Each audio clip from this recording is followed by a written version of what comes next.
اهلا بيكم في قناه انا وطفلي. خلينا ابدا حلقه النهارده بسؤال مباشر. عمرك شفت ابنك واقف وسط ناس ساكت مش عارف يتدخل في الكلام وعينه في الارض كانه عايز يختفي؟ وساعتها بيبقى جواك صوتين، صوت بيقول يا ابني اتكلم وشد حيلك، وصوت تاني اهدى بيقول هو ليه حاسس انه اقل من غيره. الحقيقه اغلبنا بيحاول يساعد، بس احيانا بنساعد بطريقه بتزود الحمل عليه. النهارده مش هنتكلم عن الخجل كعيب ولا كشخصيه ضعيفه، النهارده هنفهمه ونفكه ونزرع ثقه من غير ما نكسر روح ابننا. خلينا في البدايه نفهم هو خجول ولا موجوع من جواه. خلينا احكي لكم عن مراهق عنده 14 سنه، اهله بيقولوا عليه مؤدب وهادي، لكن الحقيقه انه بيرفض اي تجمع، حتى بيرفض يرد على مكالمات، ولو المدرس ساله فجاه وشه بيحمر وايده بتعرق. هو مش بس ساكت، هو مرعوب يغلط، مرعوب يضحك عليه، ومرعوب يتحط تحت تقييم. وده الفرق بين خجل طبيعي وقلق اجتماعي بيكبر جواه بهدوء. الخجل الطبيعي بيخف مع الوقت، لكن لما يبدأ يتجنب كل حاجة يبقى احنا محتاجين نفهم مش نضغط. والغلط اللي بنعمله بحسن نية ان احنا فاكرين ان الدفع قدام الناس هيقويه، فنقول قدام الضيوف يلا يا بطل قول لهم رأيك،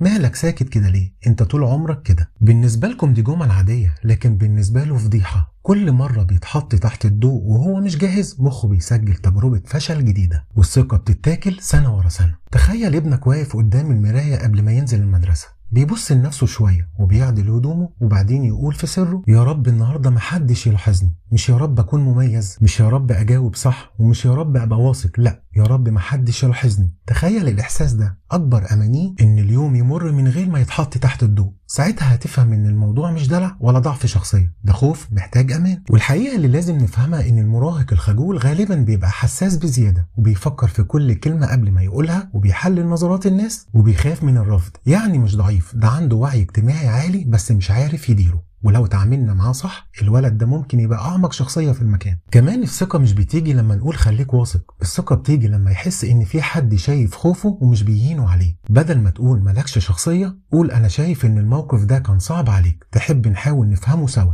الجملة دي بتفتح باب، لأنه لأول مرة مش بيتحاسب، لا ده لأول مرة بيتفهم. طيب إيه الحل؟ في خطوات بسيطة ممكن نعملها. بلاش نرميه في البحر ونقول عوم. ابدأ بمثلا إنه يسلم على شخص واحد، يطلب أوردر بنفسه، يرد على مكالمة قصيرة، أو يرفع إيده ويسأل سؤال بسيط في الفصل. النجاحات الصغيرة بتساوي ثقة حقيقية. كمان المدح المحدد، بدل ما تقول أنت شاطر قول أنا لاحظت إنك حاولت تبص في عين اللي قدامك وأنت بتتكلم، ودي خطوة كبيرة. هو محتاج حد شايف مجهوده مش يقيمه.